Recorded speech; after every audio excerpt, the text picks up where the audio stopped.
Hi, everybody. This is Chris, And this is Matt. and this is Maniac Mansion. But this is not Yeah. a review.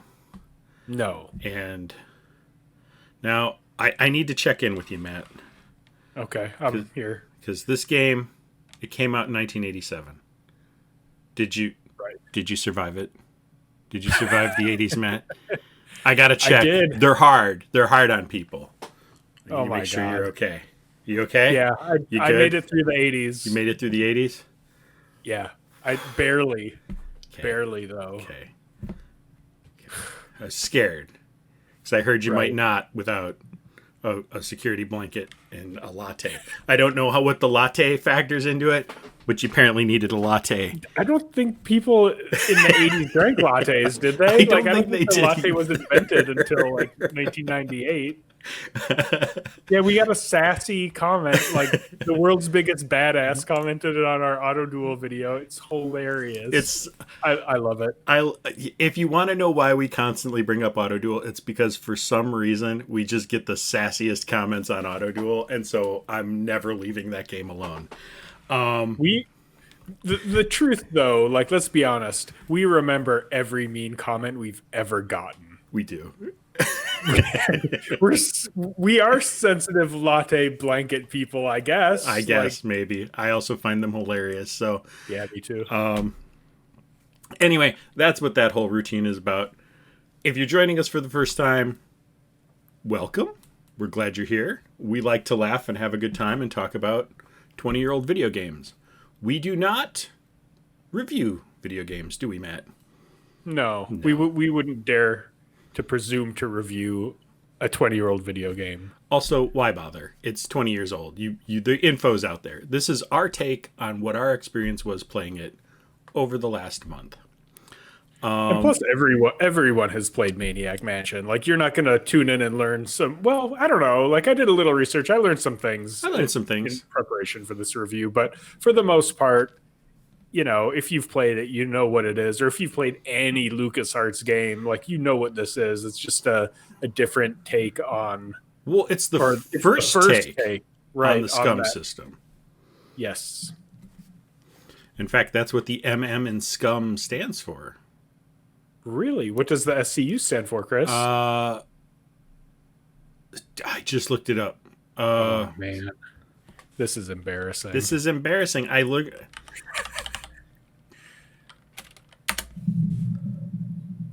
What is it? Script creation utility for Maniac Mansion. I knew it was script, and then I'm like, I couldn't remember what U was. So script creation utility for Maniac Mansion. All the SCUMM games, including the ones that came after this, were based on a scripting language he came up for this so that he could fit it on the Commodore 64. Why don't you tell us some of the other SCUMM games, Chris? Well, there's, of course, Zach McCracken and Dig, Loom, Indiana Jones and the Fate of Atlantis, Day of the Tentacle, of course. Monkey Island. Monkey Islands. All the Monkey Island games. Yep. The putt-putt games that were for kids. After he got done with this, he took it over there and did putt-putt and Pajama Sam and a bunch of stuff with that using the SCUMM engine. Did you learn something? Did you learn something?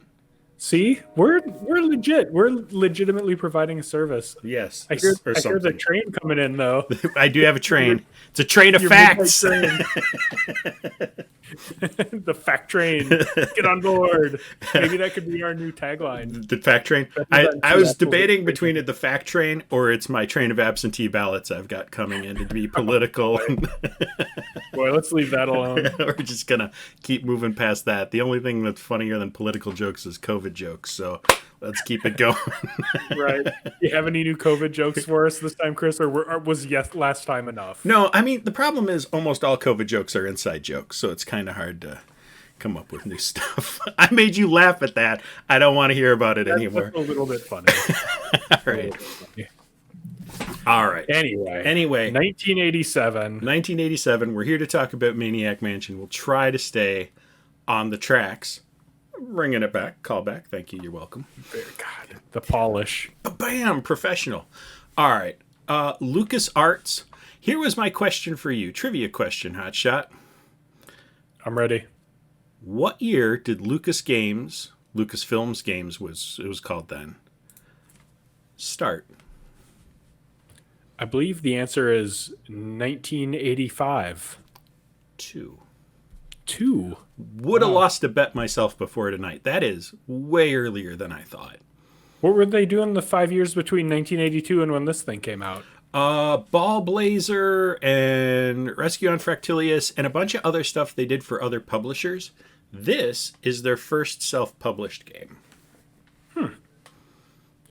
And what an entrance.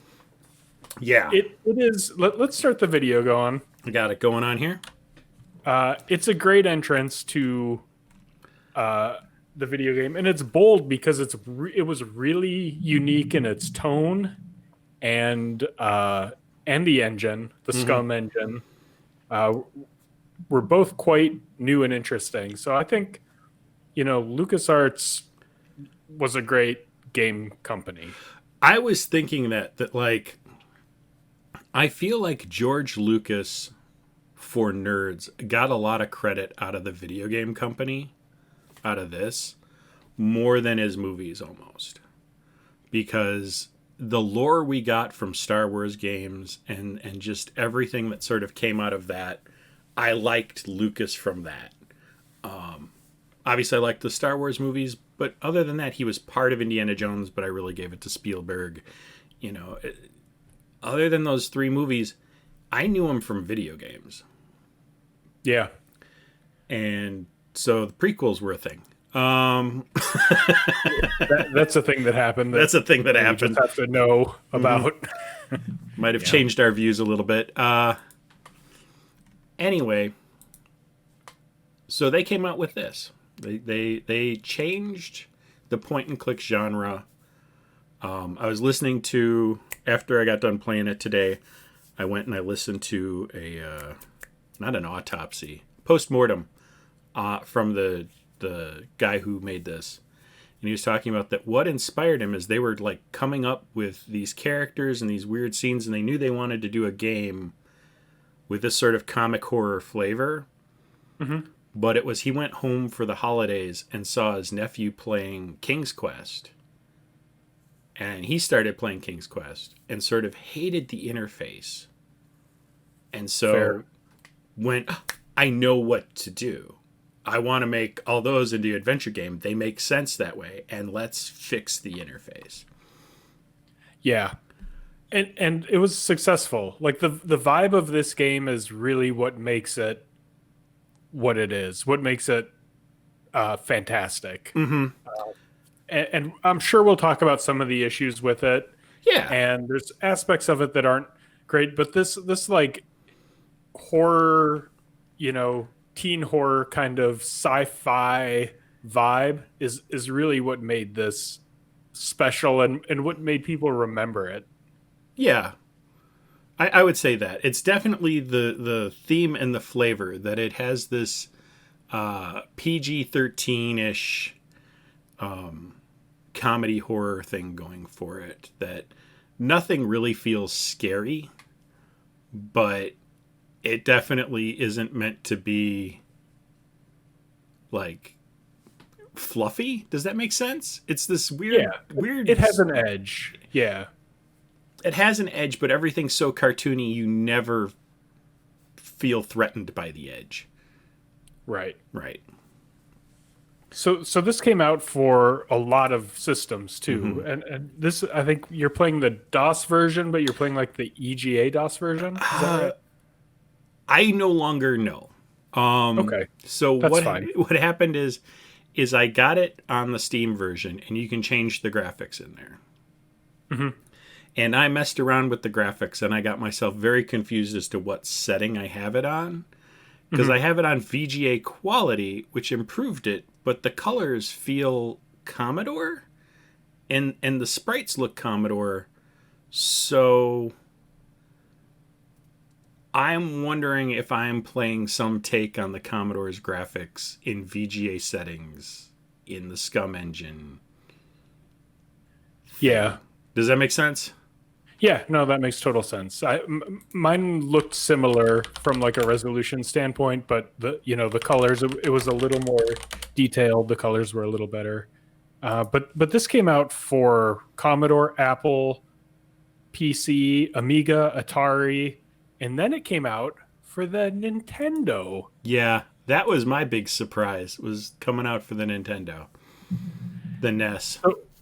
So here's a list of things that Nintendo would not let them keep in this game. Oh, you got a list of things Nintendo wouldn't let them keep in the game? They made Oh, yep. continue.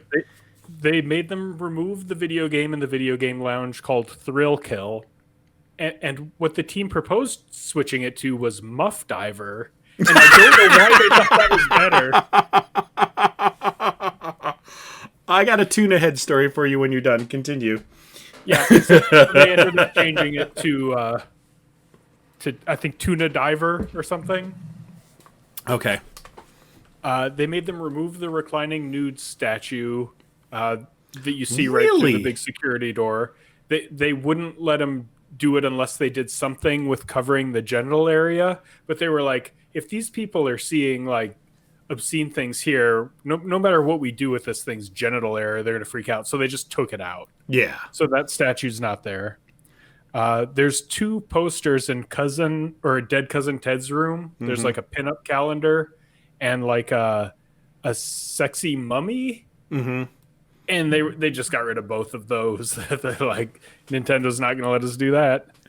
And then finally, and this is possibly the strangest, in the credits to the game, they referenced the NES SCUMM engine. And Nintendo was like, oh, you can't say that. You can't say NES SCUMM. People won't know what it means. It sounds mean about Nintendo. Yeah. And so all those things, there may be more, but those were the things I found that they were not allowed to keep in the game. I got a similar story for you. Maniac Mansion, the original, the Commodore 64, was pulled from Toys R Us for being too vulgar. Wow. Would you like to guess why? I couldn't.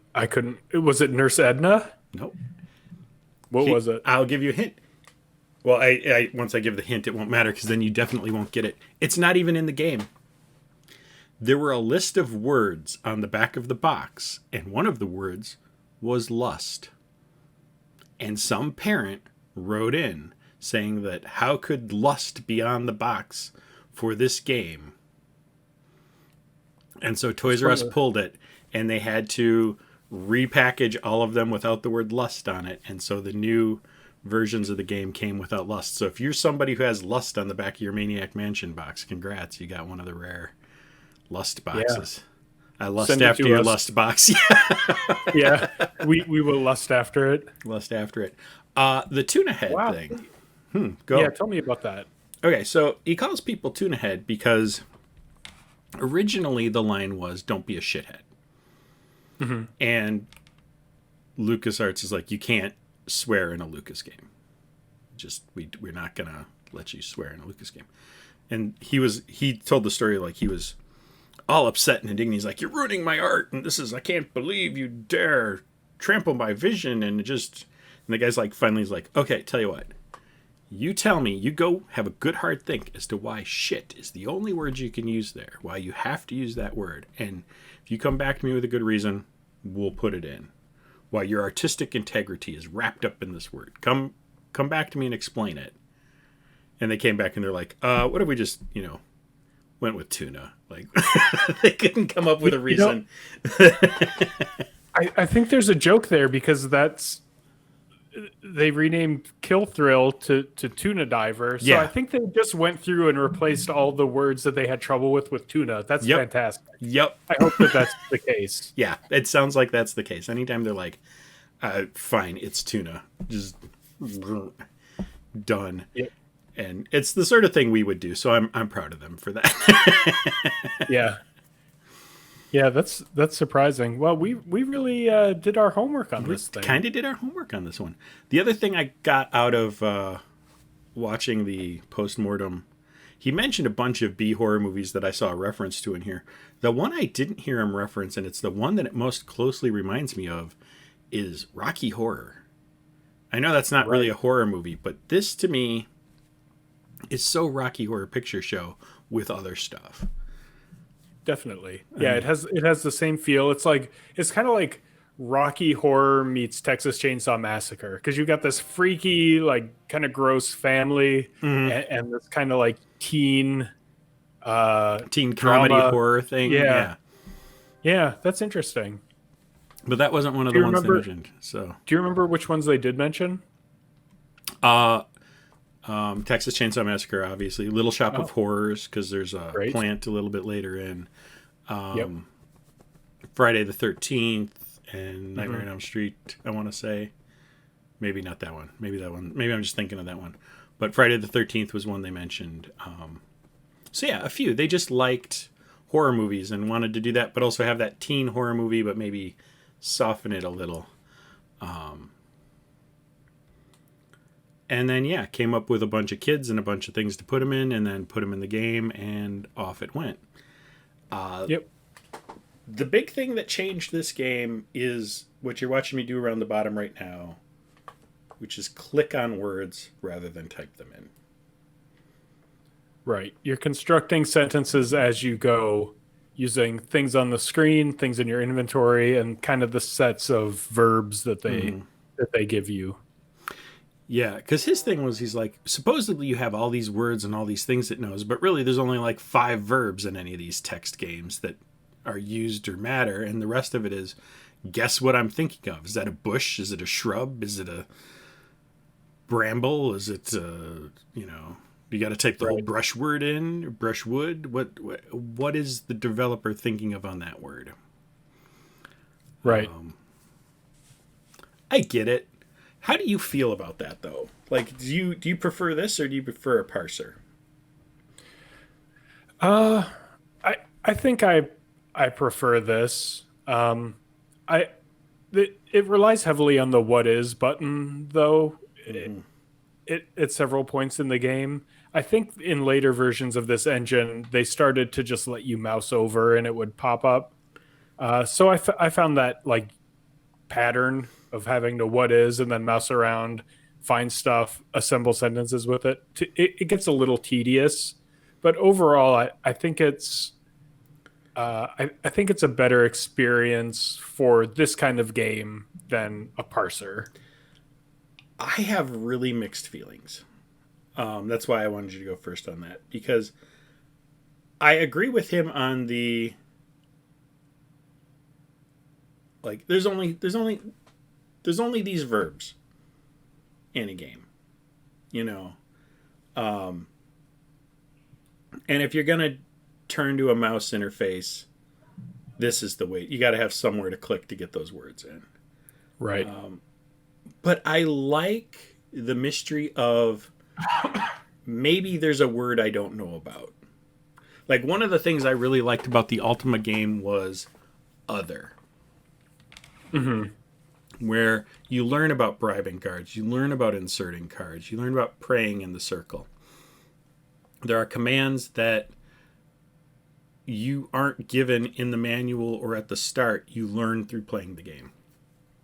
You're right. You are very much on rails with this thing. But with the way this game moves and the way it's laid out, I think it's necessary, because you don't want to be going between your keyboard and your mouse and parsing while Edna's chasing you. And, like, I don't think it would work well in this, but I think if you are talking about one of those old style games like Demon's Forge or Dark Lord, where you've got, like, static scenes. Yeah. In those cases, I would definitely agree that I want to have a text parser, because I can take the time to, like, noodle out what the developer's thinking. Well, But for this, I think this is the right tool for this job. and I think for this level of difficulty, they were definitely trying to make something that wasn't, I figured out Rumpelstiltskin backwards and in code. You know, it wasn't, what crazy logic is the developer thinking. You can just click on stuff and eventually it'll snap into place. So I do think that would be something worth doing. I do think it's important, even though they were using the joystick on the Commodore, it wasn't a mouse, obviously, for the first thing. Oh my God, a mouse is 100% better. I started on the Commodore just as the Commodore, and Yeah, I had to switch to this because just doing it with the joystick was painful. It was Yeah. too slow, too trying to get it right where it needed to be. Right. It even feels a little piddly and annoying when you're using the mouse. I can't imagine trying to dick around with the joystick and Right. make everything happen that needs to happen. One of the things I thought about with listening to him talk today about the parser and not knowing what something is. So, like, if you pick up a key and it wanted you to type like skeleton key, I think something games could do to fix that would be, instead of saying I don't know what key is, ask what is the key, give you the mouse, let you click the key and go, this is the thing I'm talking about. Right. And it would go, oh, yeah, you can pick that up. Right. Right. That would be helpful. That would be helpful. The other thing I found myself wanting to do, and I give it a total pass because first real change to adventure gaming since they decided to add graphics. To use something, I want to double click on it. That's an innovation that came out in Windows era. So I'm not, like I said, I'm not going to give them a hard time because they didn't have a standard that wasn't standardized yet. But it was something I found myself constantly doing and wanting to double click something to use it, and that's not how that works. Yeah, like there's no question that modern gaming interfaces are way better. And like even as this engine moved through and they made tons of games on it. I don't recall what the last one was. It may have been, was it Full Throttle? That was like pretty late in SCUMM Engine's life. But anyway, even as it improved, they are still always going to be hunt a pixel games. Yeah, that is one of the problems too when you get to this is like when you're completely mouse driven, you're completely mouse driven, Right. It's one of the interesting things about this is when you start, you kind of pick the two. You always have to have the main guy. What's his name? I forgot his name. Bernard? Dave. No, Dave. Dave. You always have to have Dave. And then you can take two other people. And one of the things I really kind of like that I think is kind of endearing is that there's all these different kinds of kids that you can be. You can be the nerd, the punk rocker, the writer, the photographer. I think that's really nice. And they really did a good job incorporating those character traits into the story and give you multiple ways to solve problems that relies on the strengths of your character. I think that's really a nice idea. And it's cool, like, to see that, I don't know. Dave doesn't really have a personality, I don't think. No, but I felt Dave felt pretty generic. Dave is the boyfriend. Yeah. My complaint with it is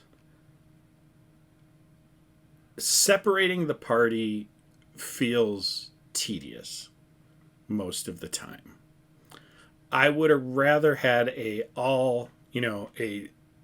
Scooby-Doo and the gang button where they're all together until we decide to spring the trap. And then we got to separate them and put them in different places. And there were party games from SSI and other places that did something like that. You know what I mean? Yeah. That you had a follow all button and everybody followed the person and you could be like, okay, you wait here. I would have liked to see something like that because the couple times I needed to move people around, it felt like, geez, okay, I see who I need for this. I got to leave you here, go get someone else, bring them over from wherever I've had them standing. And really, I'm just using one guy to try and solve the puzzle and go through the whole thing. Right. And walking around in Maniac Mansion is pretty boring. And when you're figuring it out, like I played this when I was younger, but like something happened when I was like 38 where I suddenly didn't remember everything I had ever done in my life. So coming back to this, like I remembered none of it. Right. So, so when you're figuring out these puzzles initially, you end up walking around so much because you're like, right in the beginning, you have to like give some food to the tentacle, and Hmm. you're like, okay, like I'll go back down to the kitchen and grab some food. Then you walk all the way back up, give the tentacle some food. Oh, it's not the right food. Go back, and it's a lot of sloughing around this mansion, and it feels tedious, but that's also what makes it rewarding when you finally when you find a new area or Right. when you get past something. That's really rewarding, and part of that is because it's so tedious. Hmm. I have two thoughts on that, partially coupled with this sitting down for this month is the first time I've played this game. Really? Yep. I played Zack McCracken, but I had never played this game before. I played Day of the Tentacle, but I'd never played this game before. So this is No my shit. first interaction with this. Yeah. Um, but I think about, and we talk about this maybe every time, having to do it in a month. Having to not just be, this is our year of games and we'll get to certain ones when we get to certain ones, and being able to maybe play it over the year, trying to get through the game and maybe get through it with a couple different people and really cram through to get as much information into me as I can before the end of the month. It started to drag. It's doing the same puzzle, pulling the gargoyle at the beginning over and over and over and over and over again, because it's one of the first puzzles I do. Every time I start with new people to kind of see how they interact, it no longer felt clever, or it just felt tedious. But I don't blame the game for that. I just want to say, like, I think if you're going to play this game, give yourself that stretch. Give yourself what you're talking about, the time to wander around, and I want to see what this does. And I want to see how these people interact together and explore something till you can't anymore. Partially because, and this was my other point with this, because this was their first and they weren't really sitting down with a design document, you can dead end yourself. Like, Yes. completely. You can make the game unwinnable. Yes. That to me, we talk about this as one of the cardinal sins of gaming, is to put the player in a situation where they've lost, but you don't tell them. And you just like make them figure it out or get frustrated, especially before the internet. Like that is exactly what happened to me in my first playthrough of this game, and it makes me really angry, and kind of soured me on the whole experience. So there's that room where there's like a painting, and there is some paint remover, Yep.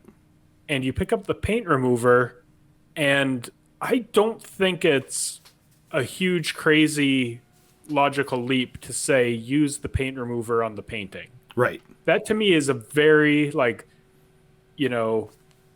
gamey kind of puzzle. Like, oh, there's going to be something under the painting, blah blah blah blah blah. So you do it, and nothing happens, and you're like, oh, okay. And now I'm out of paint remover. And now you can't beat the game, and you don't know. And you don't know until much, much later when you're totally stuck and you finally look up a walkthrough on the internet, which is what I ended up doing. And it was very, very, very frustrating. Yeah. Because also, the other part of that problem is that there's so many items that you pick up in this game that you never need, and you don't know which ones you need and you don't. So when you don't have the paint thinner anymore, you don't know to throw your hands up and say, oh shit, I lost the game because I used it. So I guess save a lot is probably the answer to that problem. That was his thing. He's like, we got away with it at the time because that was the standard way to play games then. Like, it was okay because that's how games were made. I mean, to be fair, this is still easier than King's Quest. Yeah. You're not pushing a rock and killing yourself because you weren't standing behind it instead of in front of it. It's far more fair. It's not 100%, but far more fair than the alternatives. It's safer. Like you Yeah. can kill everyone, you can kill one person. Like you can do things that End the make you game, lose yeah. where you know you lose. But you kind of like it broadcasts really well. Like I've been listening to this siren go off, and then there was a cutscene where they said like it was bad, and so but with King's Quest it was just like, oh fuck you, you're dead now. Yep. Sorry. Yeah. And another thing about it too, and I want to talk about it because it's right there. This game requires you to just enter into the logic of the game world sometimes. And this is the perfect example because you need to know what's behind that mummy, and you can't just move it. Yeah. And like if this were the real world, you could just look. Go. Yeah. But you have to like engage in this puzzle. And there's a few cases like that where it seems really unintuitive. You have to really dive in and just accept, or like this weight machine. That's another example. Yeah. Like, oh, I'm gonna use the weight machine, then I'll be able to open the grate. It makes no sense. That makes no sense. Like in the real world, but you just have to. The grate. Great. Okay. I used it to open the garage door. I didn't think about the grate. You can't open the grate until you use the weightlifting thing. Okay. At first I thought it was because I switched to Dave and then did it. Like someone tried it and Dave had been all over the mansion. And then I went back with Dave and opened it. And I thought, oh, Dave needs to open this. But really it's, because I went and read that walkthrough when I got super stuck. Yeah. The one thing I don't give this a pass on. It's to me, it's a cardinal sin of any game. And it has been since the 80s. I was mad at them when they did it then, and I'm mad at them when they do that. Anything that's time locked. Where you go in the kitchen and Edna's in there and she will grab you if you go in there. And if you wait 5 minutes, she won't. You don't know that. You don't see her walking around, because if you see her walking around, she'd grab you. You don't know that she'd leave or why she'd leave or when she'd leave or anything like that. So that it's 5 minutes to wait and then you can go in there. I don't know. That chaps me for some reason. Because it's not something... Obviously, it's something I figured out. But it's not something I really figured out. I didn't figure out how to get past it. I just figured out that eventually I can do that. It wasn't... You know what I mean? It wasn't a puzzle. It's right. Stamina. That's interesting because you are totally right. Like that's as someone who's playing the game, it's frustrating because you don't know what you can count on. You don't really know what the rules are. But on the other hand, one of the great things about it is the sense that the world is alive and it's not just waiting for you. And that's great. But I do totally agree because like if this guy comes out to get the package and you're in the wrong place, like you're game over. You're screwed. Yeah. And the other thing too, we were talking about how you can lose the game. A lot of the ways that you lose are dependent on the character too. I thought that was kind of interesting. Like the paint thinner is one that everyone will lose, but most of them, like if you do this, then you can't do this, then you lose with these characters, right? Because it's all kind of tied to their abilities. And I like that. I like the thought of like going in with other characters lets you discover new things and makes you think about another character that you want to do a playthrough with to try. Him being scared of the tentacle. Like, okay, I now know that if I'm going to go in with him, I need to make sure it was somebody else who goes up and deals with the tentacle, and he's got to do other things. And it let me think about, like you said, a more realistic world and think about them as characters and not just vehicles for me to solve the puzzle. Not just inventory bags that I move around. Like, they have actual personalities. And they have things they can't do. Like, if you try to take one of the non-musicians and have them play the piano, they're going to tell you they can't play that. Right.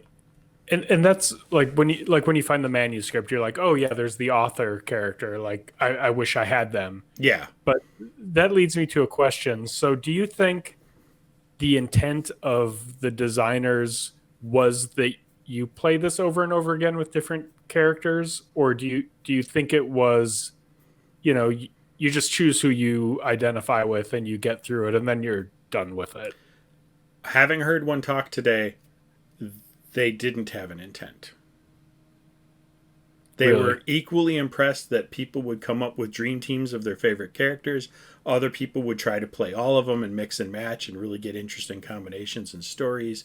And they liked both, like, sort of things. Hearing about people who come up with what's the most awkward combination, and other people were like, these are just, I like dealing with these guys, they're my favorites. And other people were like, man, we tried every combination to really find weird things to happen. So they didn't. Most of this game is unplanned. And that's why there's dead end scenarios. That's why some stuff seems overlapping, or some stuff seems like it will break other things. They didn't plan it. They just said, this is an interesting situation, let's put it here.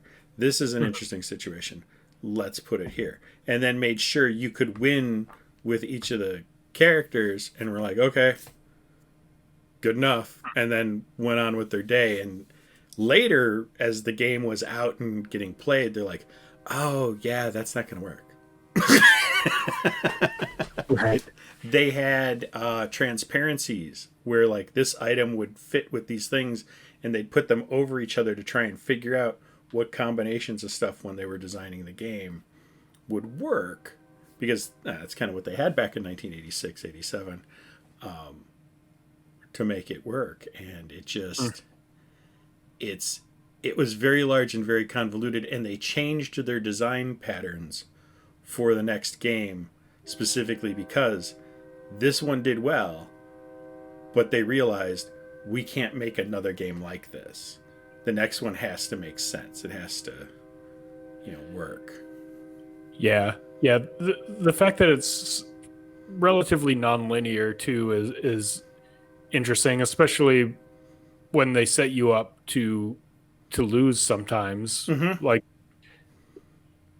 if you connect those things together at the time when they go wrong, that's great. But if you didn't get to the room where you need the paint thinner, I'm really sore about that. Have you noticed that? I have noticed that's your one real sore thing. Mine is the time clock, but yeah, that's Yeah. But it's relatively open and non-linear. Like you have to drain this pool like at some point, but you can do it right away. You can do it right at the end of the game. Like there's only a few gates that you have to go through to really do some of the significant parts of the story. Well, and that's what I was noticing too. Like, there's all these characters who have these different things, but really, you can kind of just steer your way there. You know what I mean? Like, it's not. I don't know. It's not. It's not that diverse. It's not like, it's not like the Lost Vikings. Yeah, there's there's branches you can go down to see interesting things, but there's still a path through it. And I'm sure this also led towards, like, future Lucas games and having you can't get somewhere unwinnable and can't get somewhere where you're definitely going to lose. And they made that a point. And I think that's good. I think that's a good evolution of gaming. Yeah. But it's so amazing, all the things that they did with this engine. Like I know we kind of talked about it, but if you think about, like, we played Loom. This is the same engine, but Loom was so different than this and unique, and all the worlds that they built around this engine. I don't think there's one that's not just, like, completely fascinating. no, Like, you have the Day of the Dead one. What was that called? Shit. Grim Fandango, is that what you're thinking? Grim Fandango. Yep. That wasn't a SCUMM engine. Oh, really? Oh, interesting. No, they had abandoned Scum for that, and which switched to. Hang Was on, I Full know. Throttle Yes. the Google machine? Yeah, no kidding. Lua. Oh yeah, yeah. Full Throttle was Scum, but Grim Fandango and Escape from Monkey Island were the ones they switched over to Lua on. oh okay. But my point stands. Grim Fandango notwithstanding, that all the worlds that they built, Yeah. like they didn't lean on the engine and make a bunch of mystery games. They're all really Do you stand have out. someone that's standing in mind? Could you tell me a tale about them? No comment. No comment. I one of the things that he was talking about with this engine is how each game that came after this improved the engine. Like this Scum was literally for Maniac Mansion, and to make sure things fit and were tight and were tiny. And then Zach McCracken sort of decoupled some of the hard coding, made it far more generic with the words. And by the time you got to Loom, you didn't even need to have words. It was music notes. They had abandoned the entire, like, you could put anything you wanted down there instead of Yeah.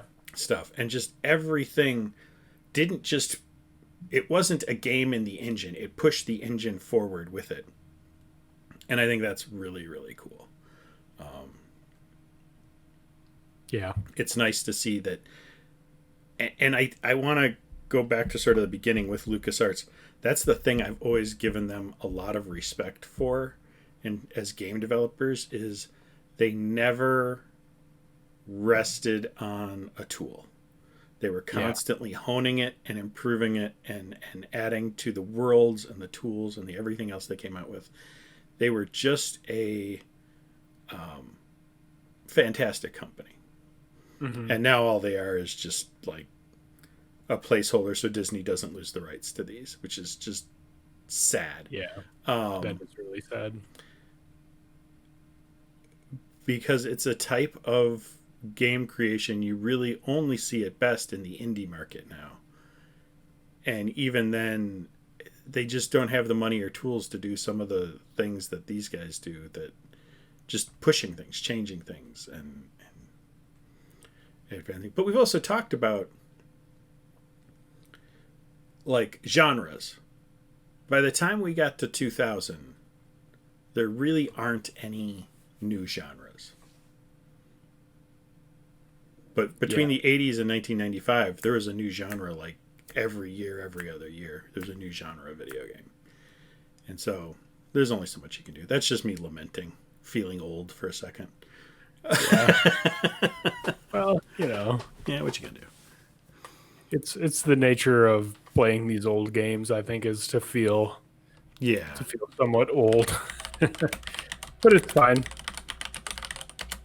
Did you read the instructions? I read the instructions because I saw in the notes that you said you didn't read the instructions, and I clutched my pearls and I ran out to the internet and read the instructions so I would have the high ground in this moral battle of who has read the instructions and who has not. So yes, Chris, yes, I did. And you didn't miss anything by not reading them. There's a little synopsis. The engine's self-explanatory, which, is a great thing about it. There's some keyboard shortcuts that I didn't know about. Like you can use the QWERTY ASDF keys. Yeah, I'm kind of scrolling through here now and just looking like, oh, that would have been handy to know. Oh, that would have been handy to know.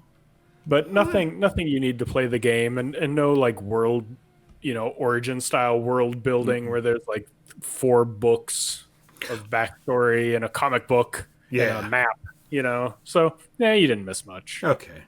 That's good. That's good. Yeah. I got to say, let's talk about the sound for a second. Sure. I had a lot of highs and lows with the sounds in this game because when I booted it up and I heard the theme song, I was like, this is good ass music. Like I want to listen to this, in my Hyundai. Like this Yeah. is good stuff. But then like it goes away and you never hear it again. Yeah. Huh?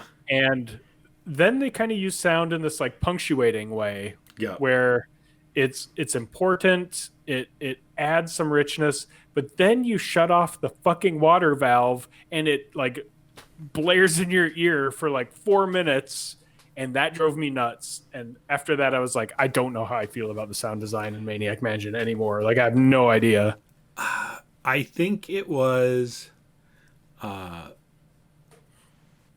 well intentioned, good music, not 100% executed. Like solid C, like C minus, C minus, below average, but only because there's some bugs. If there hadn't been, B plus. Yeah. The lack of sound is a thing, but you kind of like lack of music is a thing. I would have liked some ambient music to really set the tone. I think part of that is due to space on a Commodore disk. Yeah. Because they were trying to keep it small to fit on one. And some of it is because you need to hear the doorbell and other things you don't want lost in the music. Yeah.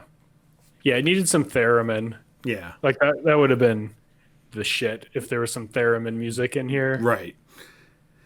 Something to really sell that retro horror B movie Totally. thing.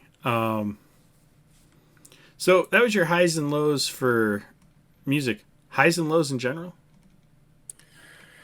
I thought the high was when I figured out, it was early in the game, I figured out the puzzle where you have to give the tentacle food and it doesn't want anything except the wax fruit. Because I thought it was kind of funny that they like gave you so much food. You're like hauling around these turkey carcasses and all this ridiculous shit. And then you finally find the wax fruit and you're like, oh my God, that's totally what he wants. And like, that's funny. It's a pretty interesting puzzle. So figuring that out, it wasn't a hard puzzle, but it was satisfying in that way. Yeah. I can And see I've already talked my pit to death. Fucking paint remover, man. Yeah. How about you? Mine was the high was walking in, trying to open that basement door, seeing there's no handle on it, and going, "Oh, this is a secret door button thing around here," and looking at the gargoyles on the stairs and going, "It's one of those." Like I know what this game is, and it was an instant.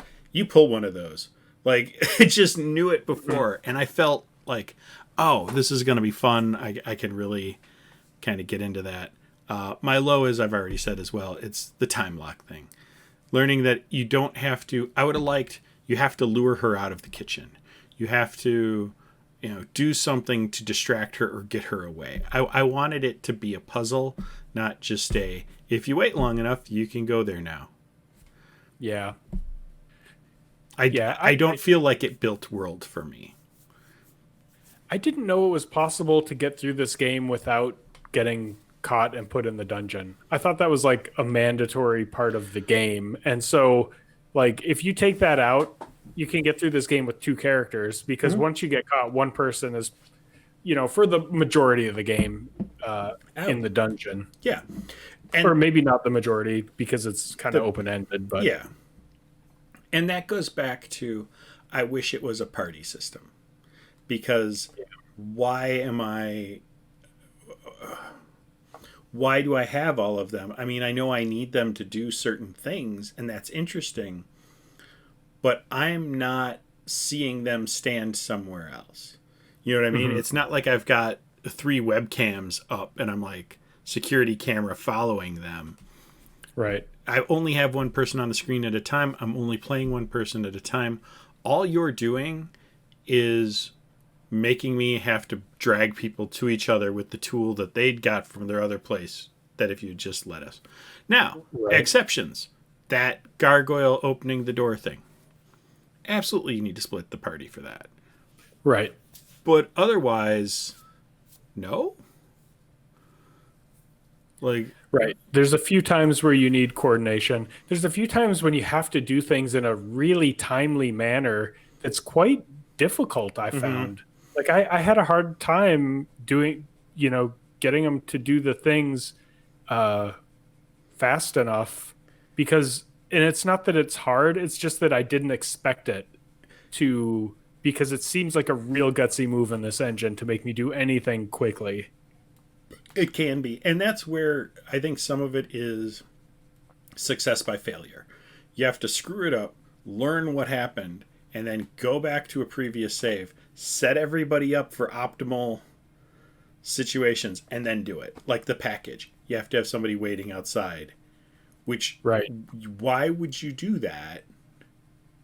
Right. Or like hopefully close enough to the door because you do have a Yeah. little time, Mm-hmm. but you're right. Like if you've got someone in the dungeon and people upstairs, like forget it. It's You over. can't do it. Yeah, you have to know I have to have somebody waiting outside after a certain amount of time to wait for the package. Or why? Yeah. Yeah. So I don't know. It goes that time thing. It bothers me. I am up there with you on the paint remover. That's right under that. But Yeah. Yeah. I mean, I think the takeaway here is that uh, if this game weren't so delightful and like weird and the all the characters are great, all the evil characters are fantastic. mhm. Um, it would drive me nuts. Like if it didn't have that charm, I would have gone nuts playing this. But But part of it's here's nostalgia, part of it's just like really clever storytelling. So overall, like I would recommend this game. I think it's an important it's game in history. yeah. I think part of it's an important game in history, and the other part is like looking back. You're right. All those check marks we have against it, like oh, you got a time puzzle. Oh, you got this. Oh, yeah. It's still head and shoulders easier than any Sierra game out at the time. Any other adventure game, Zork, any of the text adventure games. Pff, I'm not even going to talk about Hitchhiker's Guide. Like Oh, this is far more fair than any other game as its contemporary. I can totally see why if you were into adventure games and you got this one, this blew your doors off. This had to just be. It had to be, the step for. I feel like this is the step in adventure gaming that people would take from Sierra or text adventure to this that you and I probably took from Wolfenstein to Doom. This sort right. of things can be different now. Like it's not a different game, it's not a different genre, it's just modern. And Mhm. um, it has its bugs, it has its flaws, it has its little warts, but it's still solid all the way through. And so I can forgive it. Even our lows, I can kind of forgive them Yeah. in concept of time. If you're coming at this, if this is your first adventure game, maybe it shouldn't be your first adventure game today. Like, Right.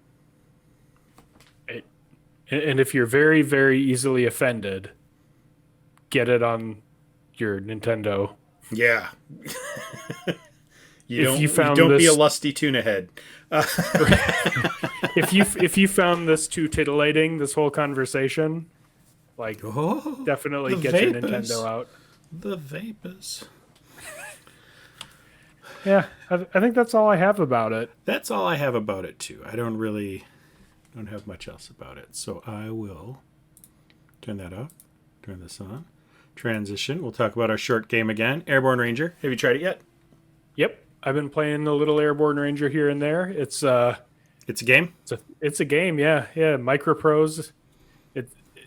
Yeah. Yeah. We'll talk about it. We'll We'll talk about it in a at couple length. weeks. Yeah. I am surprised by it. I'll say that. I was too.